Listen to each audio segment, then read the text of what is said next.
For hundreds of years, pirates of all descriptions have prowled these beautiful waters.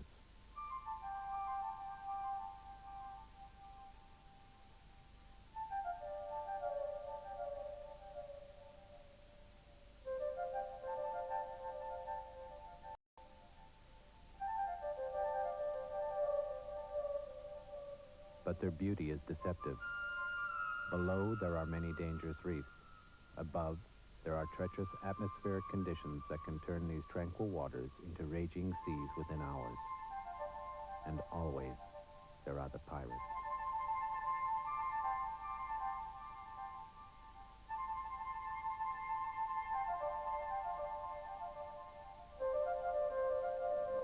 From the Malay Peninsula in the west to Thailand, Cambodia, and Vietnam, this is the Gulf of Thailand, and this is Singapore.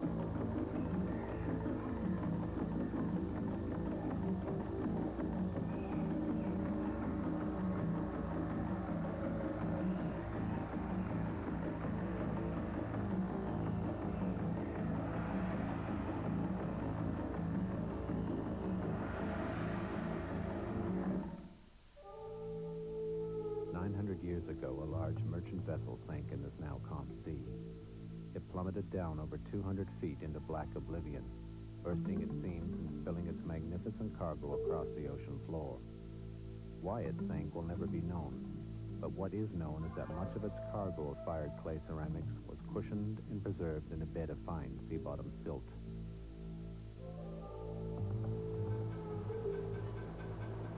In January of 1992, an expedition was mounted to attempt the recovery of this lost treasure.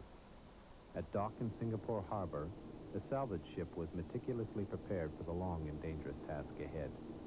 Its multinational crew, headed by Australians, Brits, Americans, Canadians, and New Zealanders, worked round the clock installing specialized equipment, innovating wherever necessary, and often manufacturing that which could simply not be procured. Preparations were carried out in utter secrecy, with contracted workers unaware of why they were ordered to build certain structures or what they would be used for. The rumor was spread that this would be a routine maintenance mission, using diving teams to check on deep-water gas pipelines. The expedition was the brainchild of this man, Mike Hatcher, retired British naval commander, grazier, and internationally acclaimed salvage expert. Mike had previously been successful with the salvage known as the Nanking cargo. That treasure, like this one, consisted of ceramics which were later sold at auction for tens of millions of dollars. Australia Tide is nearly 100 feet long. I mean, she's 3 times bigger than the equipment, the vessel we used during the Nanking cargo. So we can pretty well ride out any weather here, whereas we couldn't with the Nanking cargo because of the time difference of the time of the year. I mean, we were there when the monsoon was coming. We're here. We planned it at the transition period between the northeast monsoon and the southeast monsoon. But I think when you look at the position we are here, we're in a direct line between Vietnam and Thailand, and my biggest problem, I mean, my real problem is that I more worry about uninvited visitors. You know, that's that is definitely more my fear here. Mike Hatcher's concerns are focused around this piece of equipment. During salvage, a deep-water diving bell is lowered over the side. It must be carefully maintained if disaster is not to befall the divers below.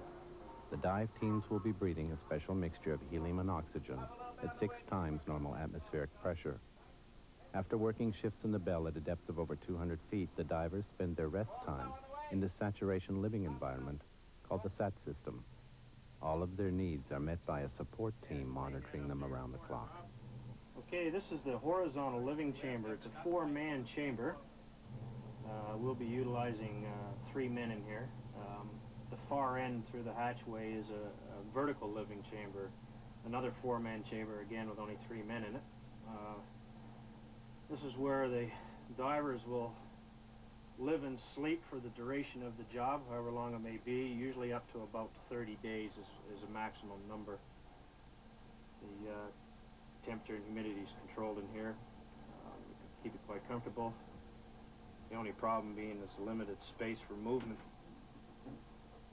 The meals are sent through a medlock, which is over on the left-hand bulkhead there.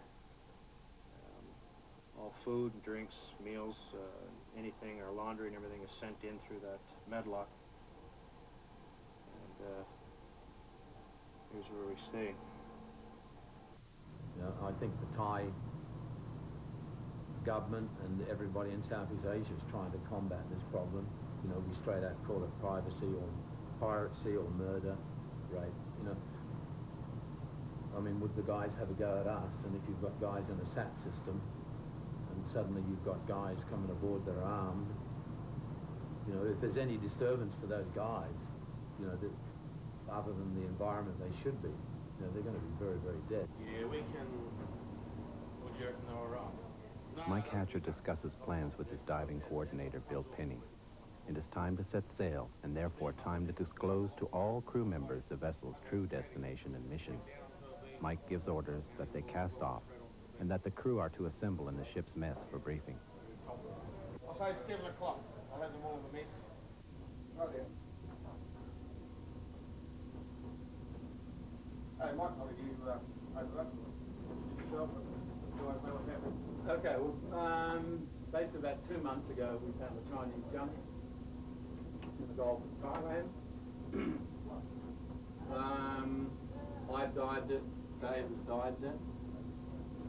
It's 170 foot at the top of it, and 197 to the bottom.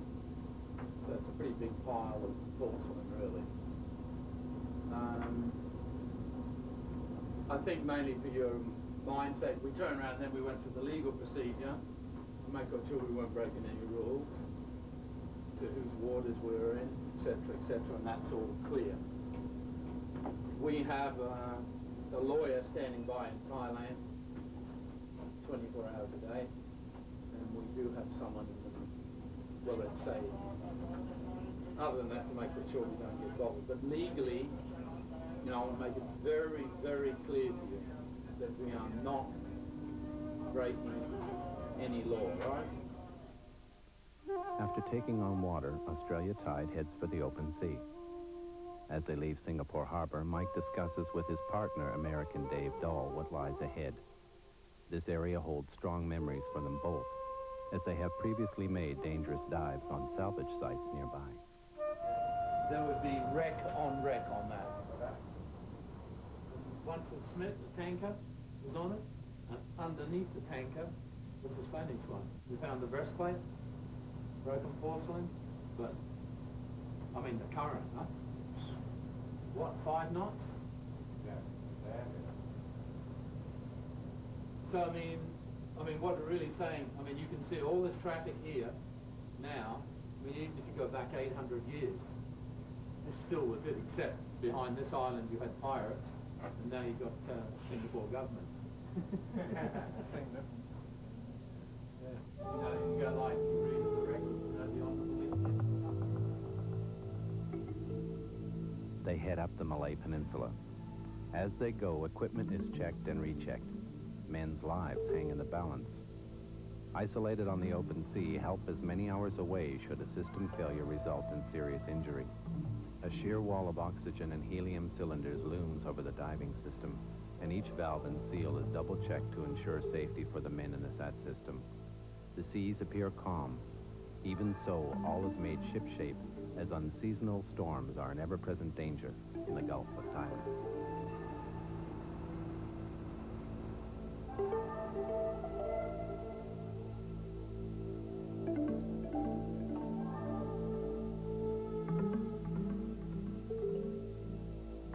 They are over 60 miles off the Thai coast, well outside the 12-mile territorial waters, yet within the economic zones of Vietnam, Cambodia, and Thailand. On the bridge, anticipation mounts. 1/10 of a mile. That bottom.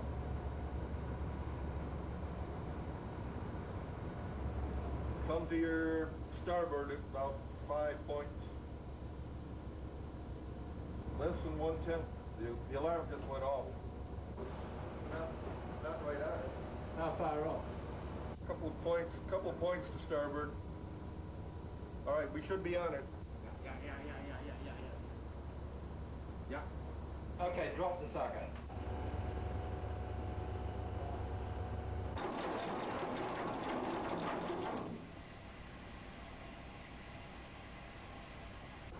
A ship's boat is lowered over the side, and Mike, Dave, and the first officer climb aboard.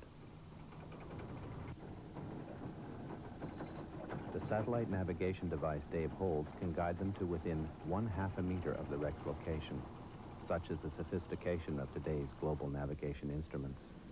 Using the combination of this device and a depth sounder, they will later be able to move their marker buoy to the wreck site with pinpoint accuracy.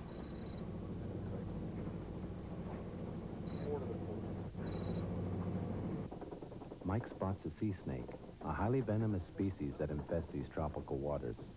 One bite is lethal, and somewhat unfortunately, they are very curious. Back on board Australia Tide, there is much activity. The divers are entering the SAT system where they will be confined for the next 2 weeks. These men do not hesitate. They are keen to get on with the job as it represents a change from their routine diving assignments. And besides, they are infected with the excitement of the treasure hunt to come. Adios. See you later.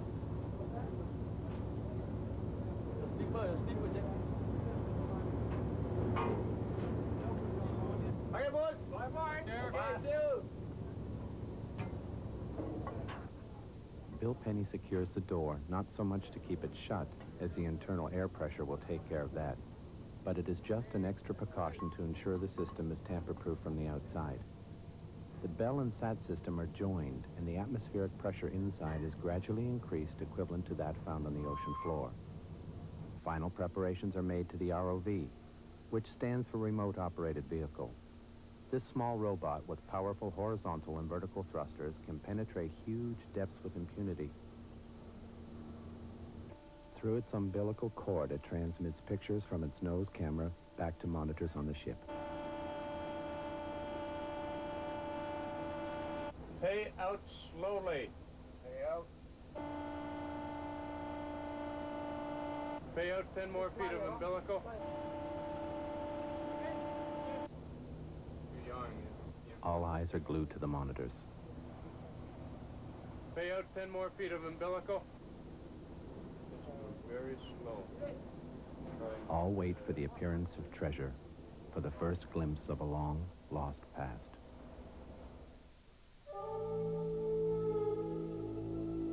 The ROV is guided down the buoy line. Falling quickly, it moves into blackness, the surface and daylight left far behind.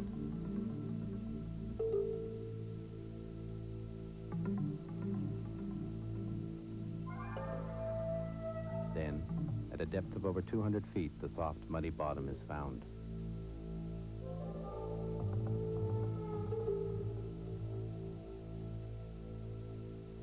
Small fish and deep-sea squid dart before the camera lens as the ROV explores the ocean floor.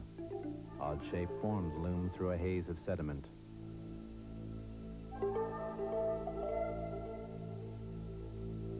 And then, suddenly, through the murk, there they are. And touchdown.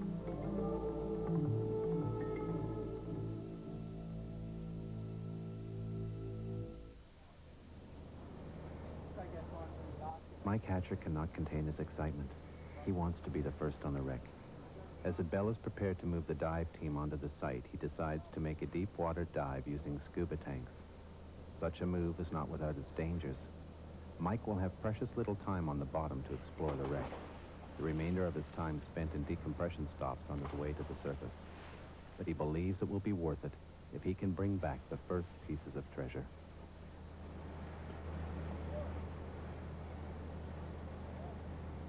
Meanwhile, the bell is disengaged from the SAT system.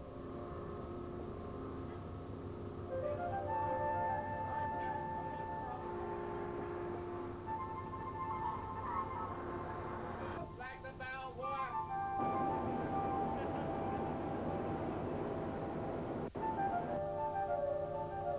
Flag the winch, boy, John.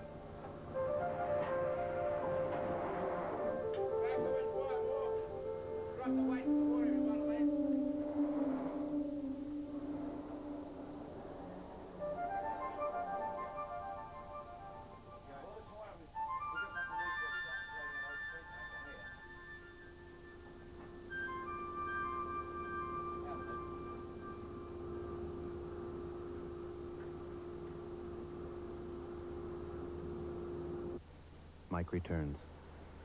Tired from the long dive and the decompression stops, he finds it difficult to cope with the full weight of gravity once clear of the water. But his efforts have been rewarded. From his shirt, he produces tiny perfume jars.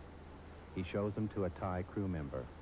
The workmanship appears ancient Thai, and it is only fitting they are first examined by a fellow countryman of the original craftsman. Mike describes the wreck. In a word, huge. Just come off, just put these up. Yeah? No, yes, that's what they just bought off the thing. You think I could use one for next day? That's what they just got off it. Oh, this is Thai at the moment. Yeah? Yeah. Jesus, nice one. Mike's saying it's about 600 to 800 years old. Now the hard work of bringing up the tons of ceramics begins in earnest.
Some of these they only partially did?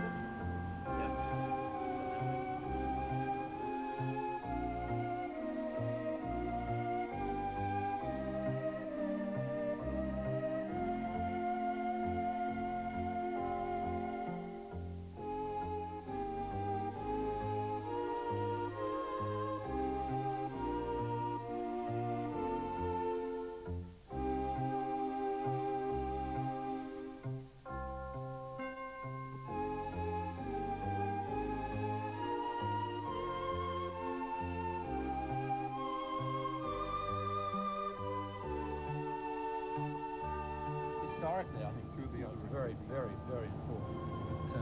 But that, no. She's something special. Something special.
The boat seemingly appeared from nowhere. In the early morning, no one had noticed its approach. It lay off the starboard bow for some hours. No one above decks. Then slowly it began to circle. As it continued, men appeared on deck. The circling went on for over an hour, each lap closer, spiraling in towards Australia tide like a patrolling shark. I don't know, we'll find out. Don't film them when they come on board, please. They'll get very, very upset.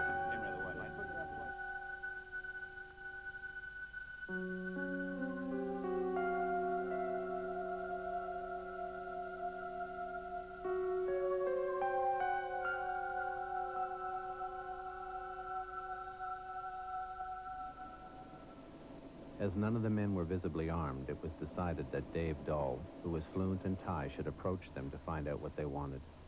After standing off and signaling that he was unarmed, Dave was beckoned to come aboard. On Australia tide, Mike Hatcher watched tensely, having already given the orders for the divers below to be brought up and the bells secured to the SAT system.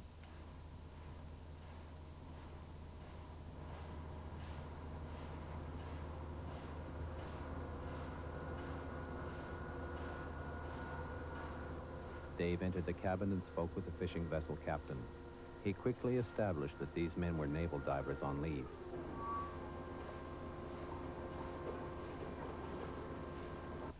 A somewhat relieved Mike Hatcher issued orders that they be allowed to tie up alongside, and as the wreck site was in international waters, they should be allowed to dive and collect whatever artifacts they wished to take.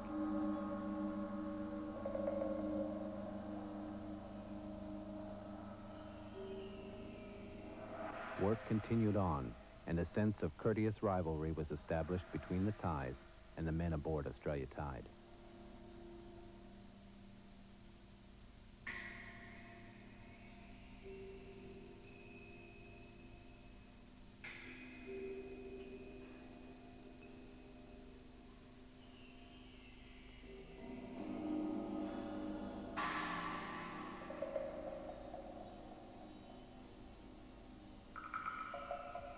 Below decks, Michael Flecker, an acknowledged expert in Asian shipwrecks, began the painstaking work of recording the pieces found. From what I've seen of the wreck during my dives, I'd say that ship was of Thai origin. The bulkheads suggest an oriental design, and a peculiarity of Thai construction was that the hull timbers are edge-joined with wooden dowels. My guess is that these ceramic pieces were en route from the ancient Siamese capital of Ayutthaya. It not only served as a collection point for ceramics produced in the northern provinces, but was the main trading port for ceramics throughout Southeast Asia. There was a handful of Khmer, Vietnamese and Chinese wares amongst the cargo, but their small numbers and variety suggests that they were much lesser cargo and maybe were even components of the ship's galley.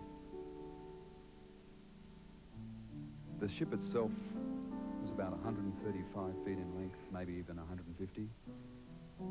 In other words, it was a very big vessel, not that much smaller than our own.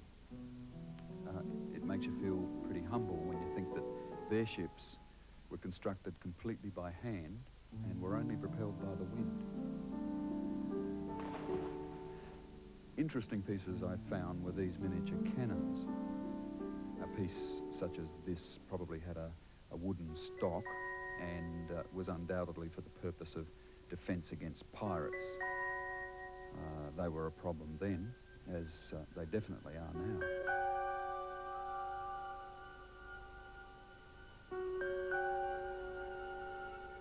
That night, it was noticed that the Thai fishing vessel had slipped away. Then out of the darkness, another took its place. These were not Thai Navy, but police. Mike issued instructions that the third partner in the salvage syndicate be immediately contacted for legal advice. Meanwhile, he attempted to placate the heavily armed men. Singapore Radio, Hotel Oscar 3278, over. Working first for Kuala Lumpur, Malaysia.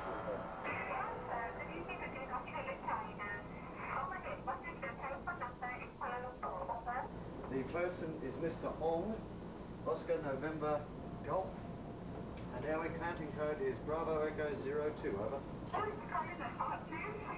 The master, over. Thank you, Singapore.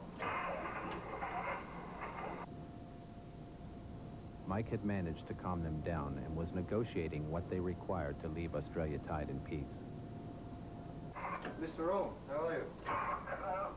Yeah, Mr. Ong, it's Australia Tide here. Could you call us, please, on the mobile phone for Mike to speak to you, please? Yeah, I will call you immediately.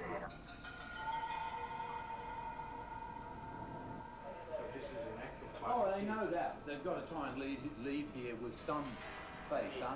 They've all come on board, storming away. Yeah. You know, and we just told them, you leave our men alone. Like he was there poking them in his torch and speaking to him in Thai as though he was Thai.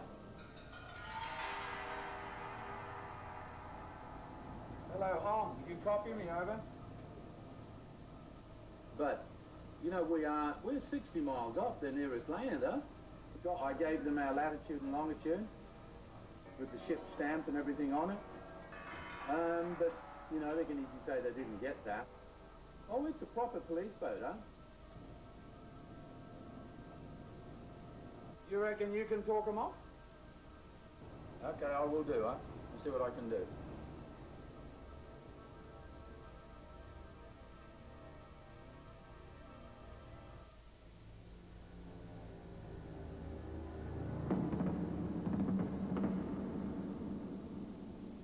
The following morning, gifts from the salvage team adorn the deck of the police gunboat.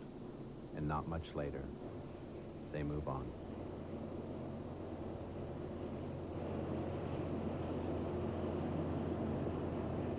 As twilight moved to darkness, however, more vessels appeared on the horizon.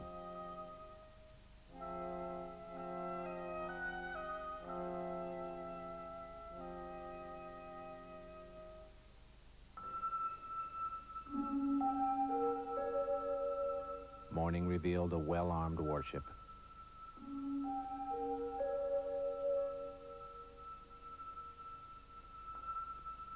Immediately, an intership vessel was spotted. Mike prepared for the meeting. If the ship proceeding from a foreign port is only passing through the territorial sea without entering internal waters.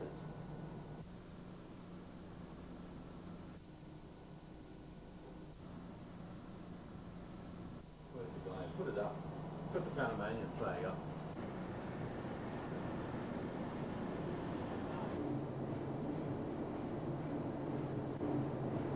Naval personnel are well versed in the etiquette of the sea. This officer first asks permission before stepping aboard.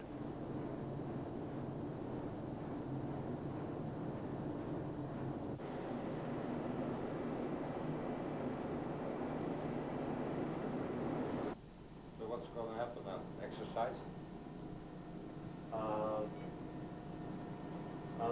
What's naval? What? Submarine. Huh? Submarine exercise. Submarine. We cannot talk to your captain on the radio? On the radio? The telephone? Yes, you can. Channel 16? I have the... 11. We can go channel 11? Yes, you can. Yeah.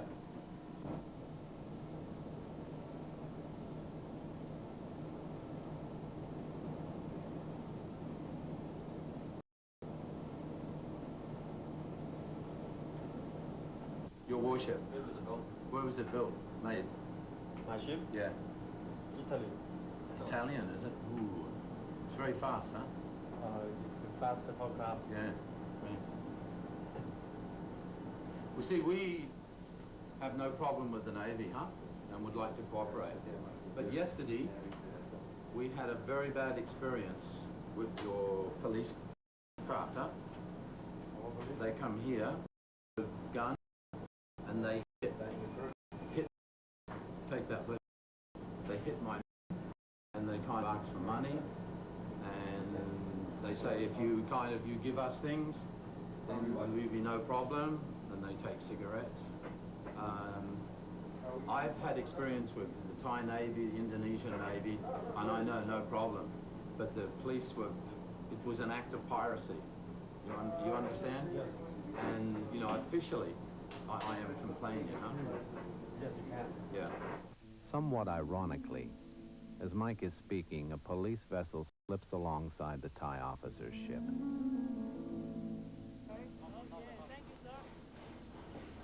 Okay, present sailing.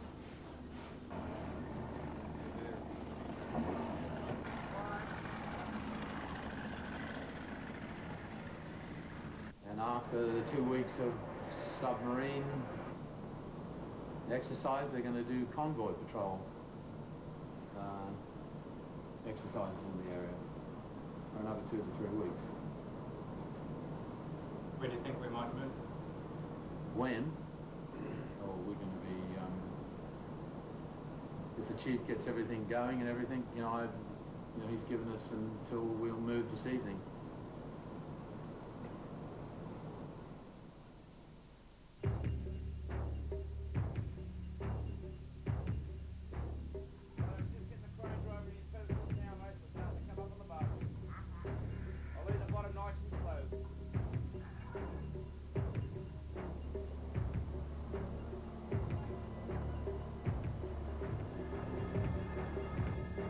However, that evening, naval plans were to rapidly change.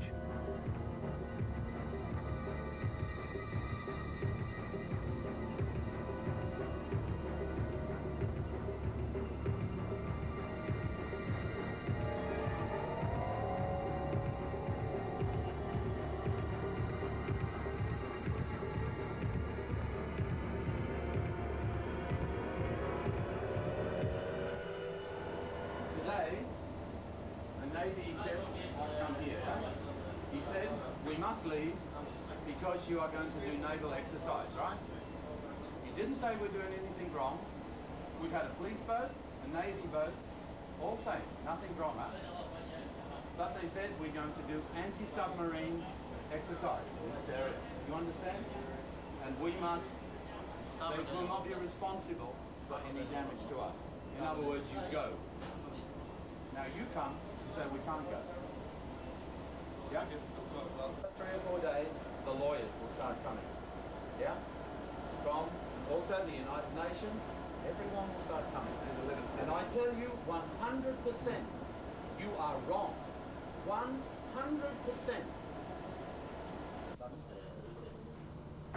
The man on the right is a general of police.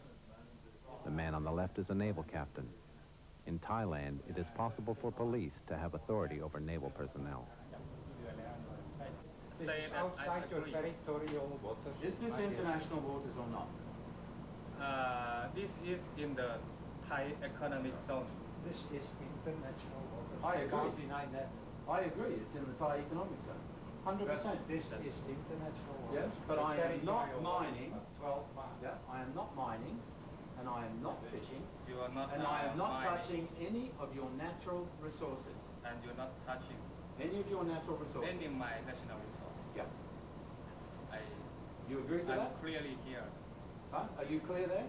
I'm here. I'm clearly here. Oh, you're clearly here. Yes. Hmm?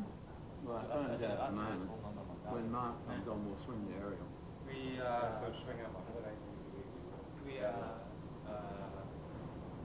the government was informed that your salvage is underwater action rate in the economic zone. In the EEZ. That's correct. Yes. That's right. Yeah. Yes. 100%. It's, excuse me, it's, Without any permission from the government. we don't have to get permission. เขาบอกว่าเขาไม่ต้องเขาเนี่ยเขาบอกว่าเขาไม่ต้องก็นี่นะข้อนี้ที่มันต้องว่ามันไม่ถูกถ้าเขาถืออย่างนั้นมัน so in our point of view that is the mistake For who? For you? for you No, no. take my advice please and read again the law of the sea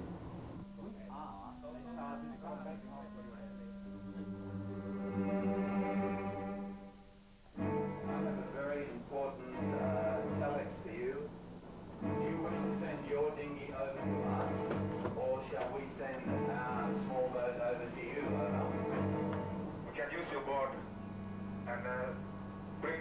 to Royal Television, and Royal Television will come alongside.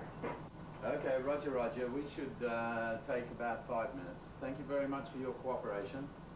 You're welcome. That's a nice way to do it. Okay, you get your dinghy in. You got a number? You put in a number though.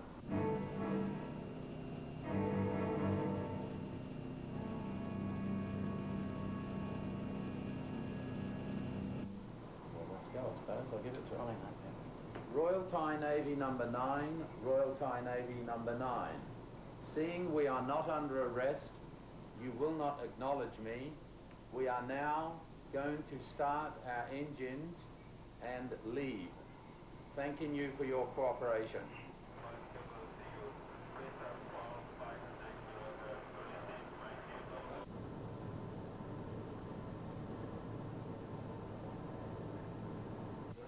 Royal Thai Navy ship, thank you for answering, please. Is that affirmative that we can pull our anchor up and go now, over? We have ordered to let you move, but only to Sadahi. Oh, I see, I see. So you are forcibly detaining us. Is that a roger, over? Our last message is we wish to have your ship to Sadahi. Well, yeah, I can quite imagine that you would like our boat to go to Sadahi. But I repeat, our ship is not going to Sadahi on our will. We do not wish to go to Sadahi or to any Thai territorial whatsoever. Over. Stick that one in your pipe and smoke it. We are confirmed our last message. A waiting game ensues.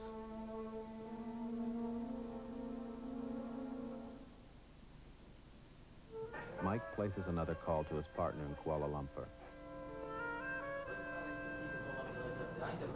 Now we're allowed to start our engines. We're not allowed to proceed. Yeah, but what they claim and what is law on is totally different thing, over.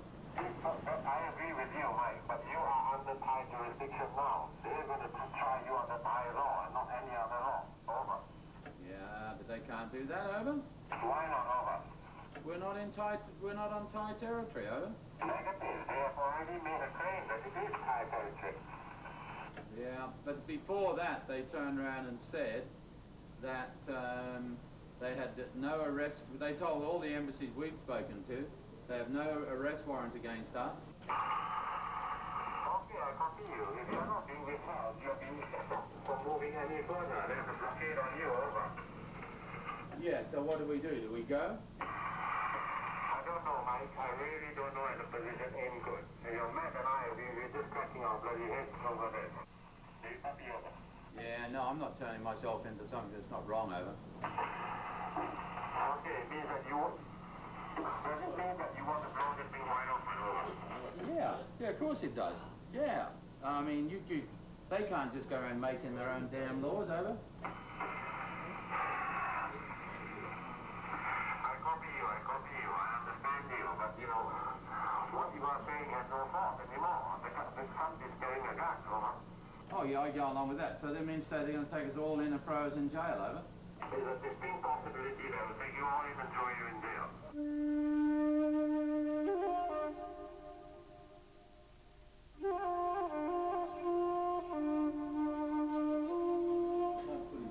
We're just waiting for the divers to be released out of saturation. Come alongside, you're just going to let him.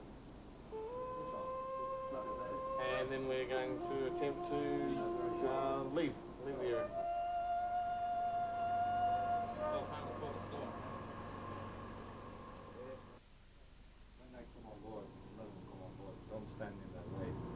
Fearing they will be fired upon, the captain calls a meeting of the ship's company and warns them of the possible dangers ahead. If they shoot, they will shoot probably in front of the bow, to stop the engines, drop anchor again. But then we'll transmit to the whole outside world what has happened at that fucking moment. The telex, everything is set up to send out the message immediately. As soon as it happens, we only have to push a button. Still our guys down here together, John. Somewhere down here, but down low. And undercover.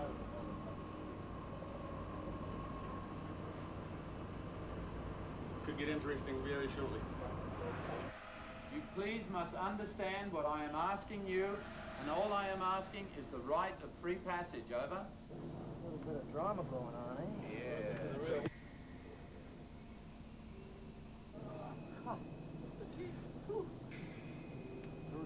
As the men are released from the SAT system, the captain orders all crew to don life jackets and standby lifeboats.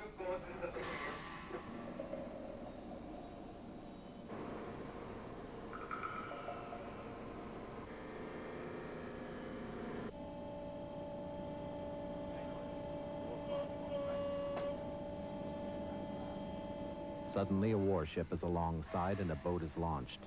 A Thai naval officer quickly boards. Welcome aboard. Welcome aboard.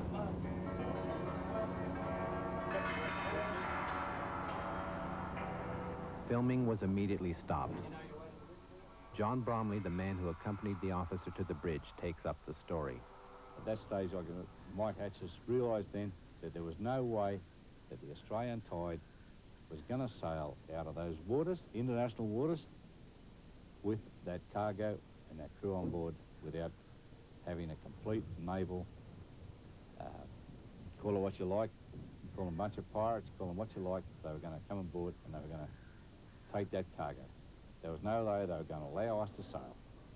And this is when Mike had decided then, right, that's it, it's as far as negotiations go. There is no more room for negotiations. We have to lose the cargo for the safety of the vessel. Vessel second, crew first. This news report helps fill in what then transpired. We are 60 miles off your coast. This is not Thailand. This is not Thailand. Crew members would describe the boarding as terrifying. And there was nothing we could do. We weren't armed, of course, so that was the threat. The threat was there with the weapons. 3 days later, Thai warships returned to remove millions of dollars worth of 12th century artefacts. The ship's operators firmly believe it was an act of piracy and that Australia Tide was in international waters. Now Thai officials and Australian diplomats in Bangkok are not talking to each other about the incident, and there are now real fears that other joint Australian-Thai contracts worth millions of dollars will be terminated. John Riddell in Singapore.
Here's your pen.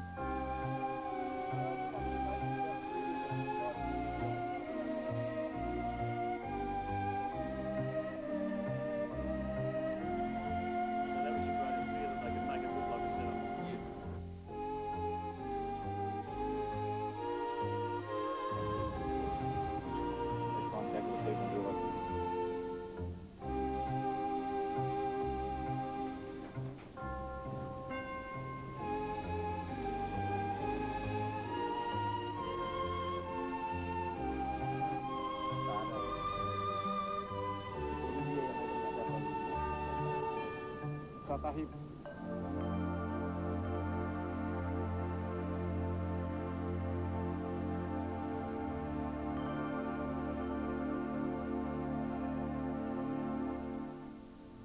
Tonight on ABC, we investigate the nationalistic fervour within Greece. Has it gone too far?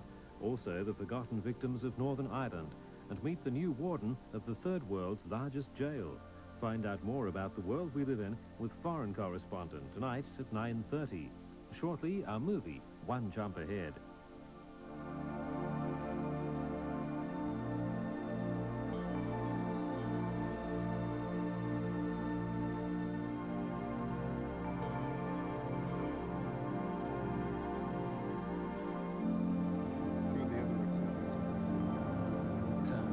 That, no.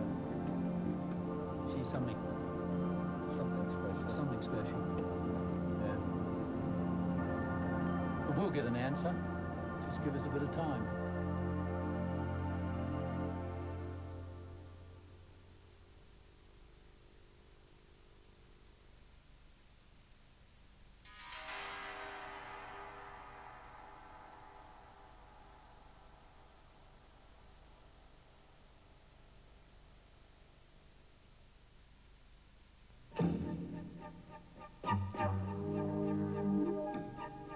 Good evening and welcome to A Most Remarkable Planet. Tonight, David Attenborough looks at a unique ocean creature, the killer whale, in Wolves of the Sea.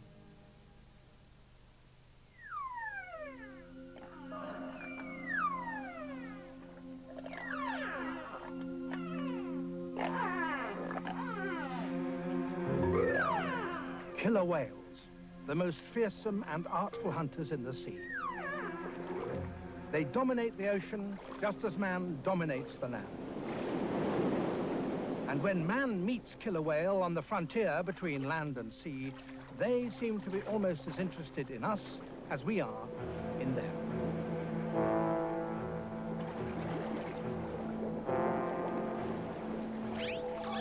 Their high intelligence, of which this curiosity is but one sign, has led them to colonize every ocean on Earth. Like wolves, they hunt in packs, and they have developed an extraordinary range of hunting techniques that enable them to catch whatever prey they find.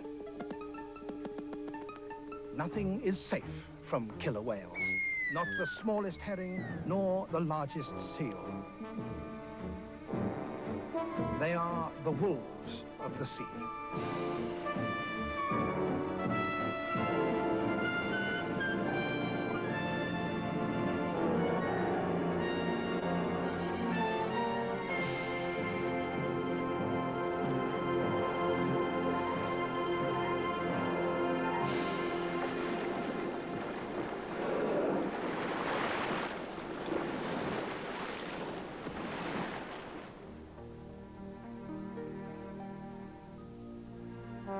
All along the Pacific coast of Northwest America, from Alaska south to British Columbia, the ocean is bordered by high mountain ranges. Glaciers flowing down the flanks of these great mountains have carved out huge valleys. At the end of the last ice age, when the level of the seas rose, the lower parts of these valleys were flooded and became long, deep fiords.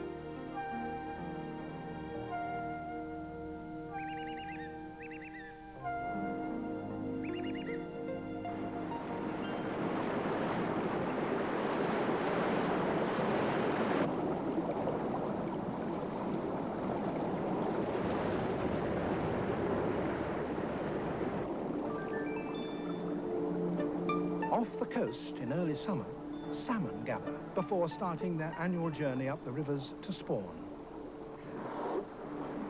And as they arrive, so do the killers.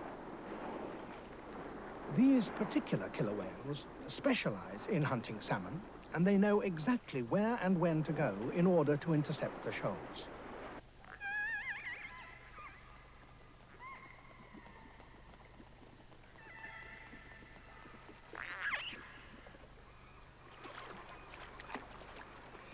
The salmon are making their way up the flooded valleys towards the particular rivers in which they were born.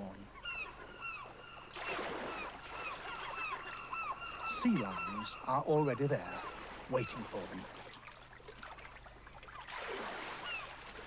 But the salmon's greatest enemies are humans and killer whales, and both are on their way in pursuit of them.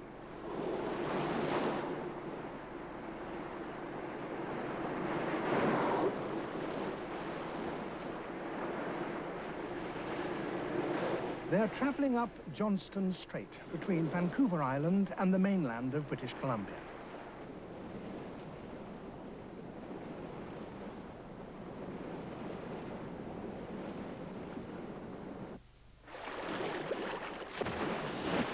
The strait is a major pathway for the salmon. As the fish swim along it, they run straight into the nets that the fishermen have set in their path.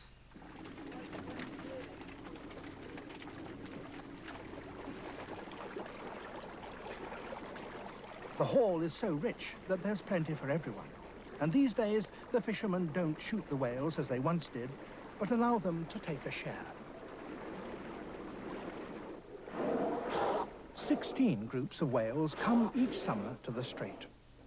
Each group or pod, often about 20 strong, is an extended family, usually containing 3 generations, a grandmother, her sons and daughters, and her daughter's offspring.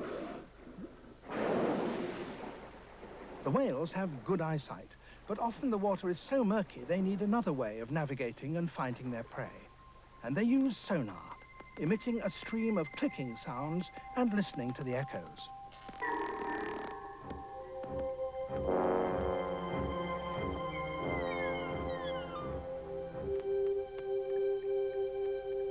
A pod swims along Johnston Strait in a spread-out formation, each whale listening to the echoes of its own clicks and those produced by its companions.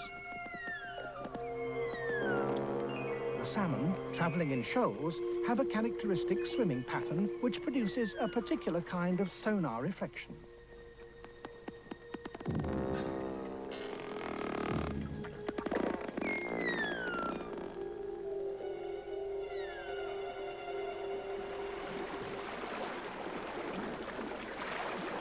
Once the whales have found a shoal, they don't herd the fish as a group, but chase them individually.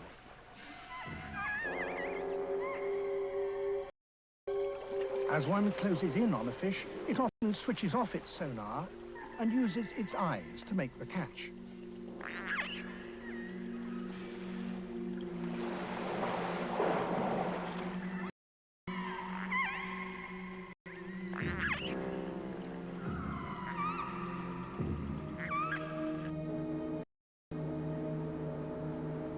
A group of researchers here in British Columbia has been studying these whales for over 20 years. John Ford is one of the founder members. I'm fascinated by the animals for many different reasons. There's so much mystery to them. There's so many questions that we are striving to answer that it's enough to keep you motivated for years. John's special interest is the killer's use of sound. He's found out that, as well as the clicks for locating fish, they make other calls to communicate with each other. In a way, it is their own kind of unique language, but it's not a language like humans have. We shouldn't expect them to have nouns and verbs like we do, because it's how they make the calls that seems to convey the really important information that the animals need in order to lead their lives.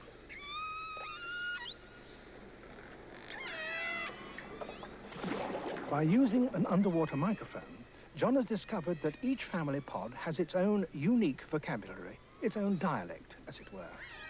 He and his colleagues have named each pod with a letter of the alphabet, and he can immediately recognize which group is calling. H is the only pod that makes that form of call. There it is again. It's a really strong descending tone that is classically H. And that's another very distinctive H call. He can also identify and sex each adult in a pod by the markings on its fin and the shape of the saddle-like patch on its back. And each has been given a number. Oh, it's A6 and it looks like A38. Often they come under and investigate the hydrophone underwater. Oh. Looks like A39. Those with very tall fins are mature males. Killers are the largest of the dolphins, up to 30 feet long and weighing as much as 7 tons. They can live for over 40 years, and the females produce their first young at about 15. When a calf is born into a pod of killer whales, it grows up with the sounds that have developed over generations in that group. They become fixed into their memory, and those are the calls that that individual will make for its life.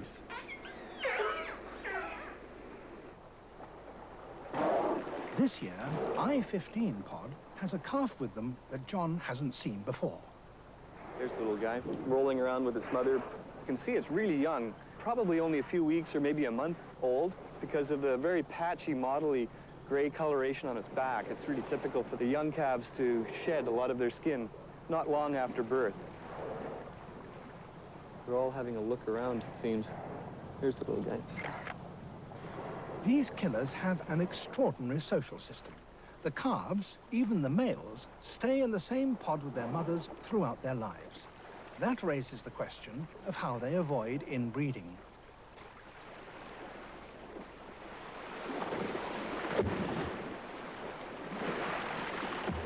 The answer may lie with the social gatherings that form in Johnston Strait in late summer, when the salmon season is almost over and the whales are well fed. They seem to be in a boisterous mood. There's a great deal of excited calling, and they're likely to play with any object they come across, even a jellyfish.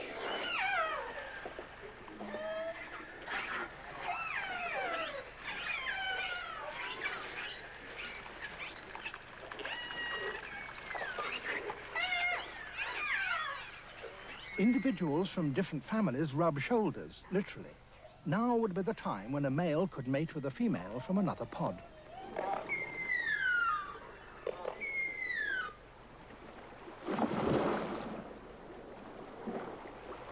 But unexpectedly, many of the sexually active groups that form during these big assemblies consist entirely of males. This is one, swimming upside down in the mating position. One of the more peculiar behaviors of killer whales is the sexual play that goes on among males in pods and males from different pods when pods are traveling together. This may go on for hours at a time with males rolling over each other, usually with erections, and sometimes it gets fairly physical with animals jumping out of the water and rolling and tussling with each other.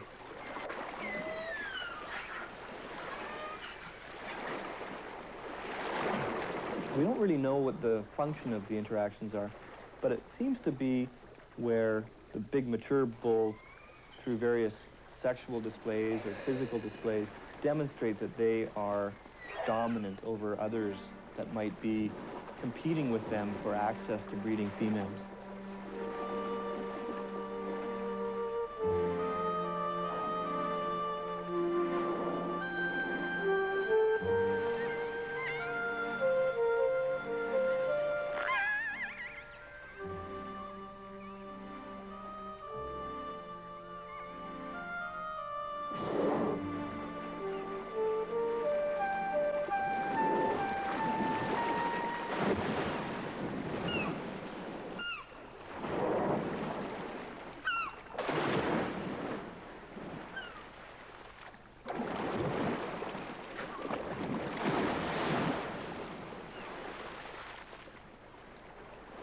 After a hectic bout of socializing like this, some of the whales will often head for a particular rocky beach on Vancouver Island. Tidal currents have here created a bed of uniformly sized pebbles, and this seems to have an irresistible attraction to the whales. Apparently, rubbing themselves along it gives them a most delectable sensation.